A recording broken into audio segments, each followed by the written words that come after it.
Hello humans, it's just Martine and welcome to the start of a weekend reading vlog.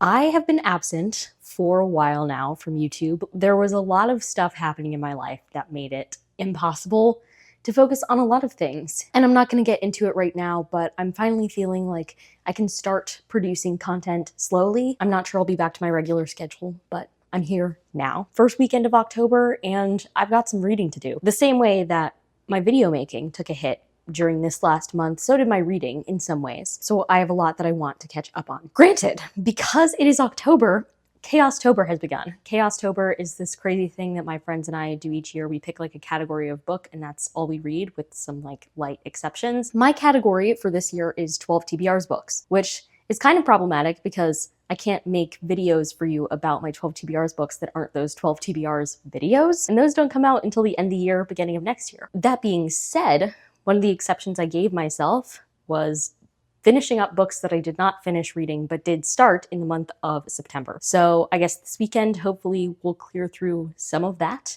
and we'll just spend some time together in my new apartment. I think the only read that I can absolutely guarantee that I'll be finishing this weekend is The Reunion, which was technically the Shelf This pick for the month of September. I did not finish it in time. I am enjoying it, which it kind of sounds like that was not the case for everybody. So we'll have to see how the last like 20% ends, but I'm 80% of the way into that. Aside from that, who even knows?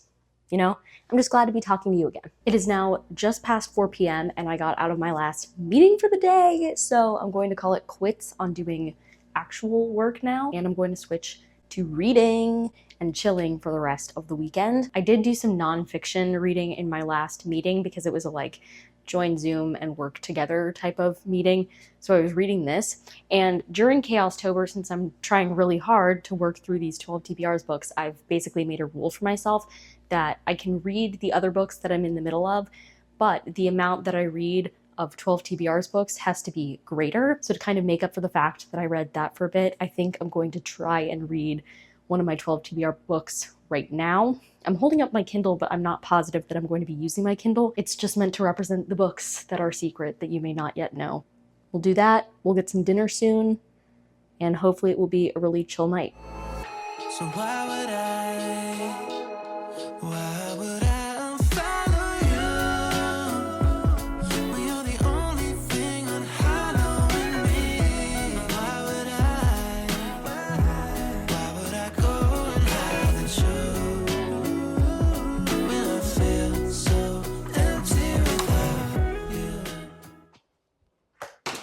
It truly does not matter how much I think through it on the way there. It does not matter how much B-roll I get. I am physically incapable of going to the dining hall and actually showing you the food that I ate. I don't know what that's about. Onwards and upwards. My friends are going to be doing some reading sprints, so I'm gonna go watch those and read. Crazy. Good morning, friends. Happy Saturday. I got a lot of sleep last night because around 8:30 I got super sleepy. So by 9:30 I was absolutely passed out. But I had some good reading time on sprints with my friends. As far as books I can talk to you about, I got to 90% of The Reunion, so the goal should be to finish that today. Aside from that, I don't know. Hopefully a lot of reading, a lot of TV watching today. I'm trying to do nothing, as close to nothing as I can. My first like goal for the day will be if I can get 3 hours of reading today, I'll call that a huge success. I guess I have to get ready now because it's past 10 a.m. and I'm still sitting here in bed, which is fine because it's a Saturday, but I do want to get up and get going. So the next time you see me, I better be ready.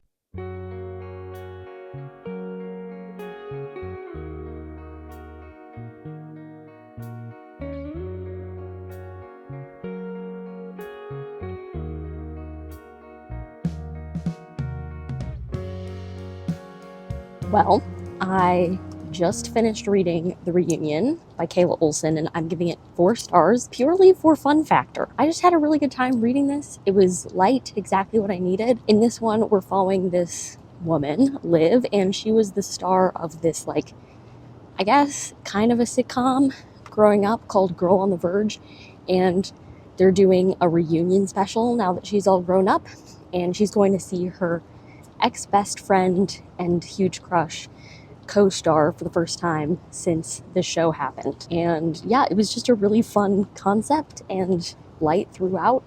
I enjoyed like the vibes. I also thought the like ex-best friend second chance situation was nice, like a spin on tropes, I guess. And I really liked Liv and Ransom, but honestly my favorite part was like the concept and the dynamic of getting to see a cast that had worked together growing up reunite. It was just super fun. So I'm glad that I finished that, and obviously now I have to go and do some reading to make up for the fact that that wasn't a 12 TBRs book. I'm just hoping not to get poured on the way there.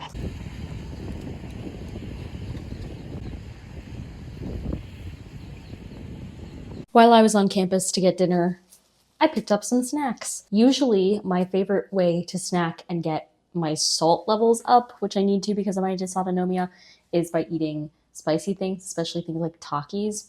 But right before bed, I can't do that. So I like to eat things that still have salt, but are like not that before bed. And recently, I feel like I haven't had many options in that regard before bed, so I picked some up. I picked up 2 bags each of Doritos and regular Lay's. I wish they sold bigger bags. They used to at the store on campus, but they stopped that this year. Probably because they get more money this way, but whatever. And then they had Cheez-Its on sale for like 70 cents, so I ended up getting these snapped cheddar, sour cream, and onion ones just to try. And then last but not least, for a quick sugar boost, I got some chocolate chip cookies. So that's my little haul. I finished a 12 TBRs book earlier. That gives me some leeway for the rest of my reading for the evening because of the amount of time that I put into that. So my hope is that I could finish Super Courses. I'm reading this for a TA book group this semester, and we're supposed to finish it before Wednesday. So I've got like 40 minutes left of it. I'd love to get through that. But also, I've been reading like all afternoon, so maybe I don't want to read. We'll kind of have to play it by ear, but either way, I'll let you know what happens. One thing that I definitely need to do though is film a review for a 12 TBRs book. Not even the one I finished today, just any one, because I'm several behind on that, which is not a great look. So I'll do that, and then I'll either read or not read. Those are really the 2 options.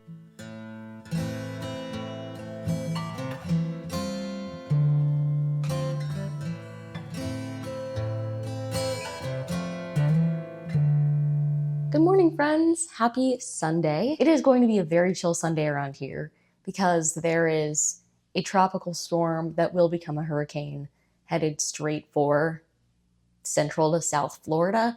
And we're getting a lot of rain from that, so we have a lot of flood watches and stuff. So I'm going to be staying in my room largely and reading and watching things and just chilling. Last night, I did manage to finish reading Super Courses, and I'm giving this 4 stars. This is basically a book that surveys different types of classes that the authors of this book have dubbed super courses. It's kind of hard to define like succinctly for you, but it's basically just a special kind of class that is very focused on like student engagement, participation, student autonomy, and deep learning. And so reading about the different classes in this book was really fascinating. I wish it had been a bit more practical at times. They kept saying, even though this was used in this context, you could use it over here. But if they could explain maybe what that would look like, in particular, things like, you can do this with large classes, or you can do this in survey courses as well. So like prerequisites. But how? Because pretty much all the examples that they gave, with some very light exceptions, were for courses that are very specific elective courses. And that's fine. Those are a great time and place to get creative with what classes look like. But I think as a person who is largely in charge of classes that are like prerequisite classes or have a very firm existing structure that you have to work within, or even as a teaching assistant, I have literally no control over course design. I still want to be able to show up best for my students. So how do I do that within the constraints that I have? I think the authors might say, well, you're supposed to be able to transfer this information the same way that we're asking students to transfer information in these courses. And I agree. And so I've had a couple really good like brainstorming sessions about this, but it just didn't come at it from exactly the angle that I wanted. And it got kind of repetitive at a certain point. That being said, I think it sparked some really valuable discussions with the TA book group. I'm looking forward to our last meeting this next week. And it definitely made me think about some things that I'd never thought about before and made me pose some really hard questions to myself about how to increase student engagement. So it got me thinking, and that was largely its purpose as the book that we read as a group of TAs. So hooray for finishing that. I also watched Alex Edelman's special on HBO Max, Just for Us. That was incredible. 1,000 out of 10. Highly recommend it. It won an Emmy. It had an off-Broadway and a Broadway run. It's a really funny stand-up special, but it's also very thought-provoking. This morning, I've been kind of chilling and doing chores. I did some laundry. I had some breakfast, and I was watching things while doing that, and now I feel like I'm at a place where I can enjoy like a rainy afternoon of reading, so that will probably be the move. It's almost 7 p.m. and I haven't said anything else to you because honestly, I haven't done anything else. I've spent most of the day reading, watching TV, talking to my family, all the normal Sunday things. After lunch, I didn't even go outside again. I had dinner in here because it was gross outside, and I was like, I have cheese and crackers here, so why leave? So I stayed inside. I just finished a 12 TBRs book, which is great, but I'm about to take a shower, climb into bed, and relax in the dark for the rest of the night, so I figured I'd end this vlog here. Thank you so much for spending this weekend with me. It was really nice to get to hang out again. If you like this video, go ahead and give it a big thumbs up and comment down below. Are you the type who likes to go out into the rain, or do you prefer to stay inside and be cozy when it's raining? And subscribe for more bookish and college lifestyle content. And until next time, bye humans, bye!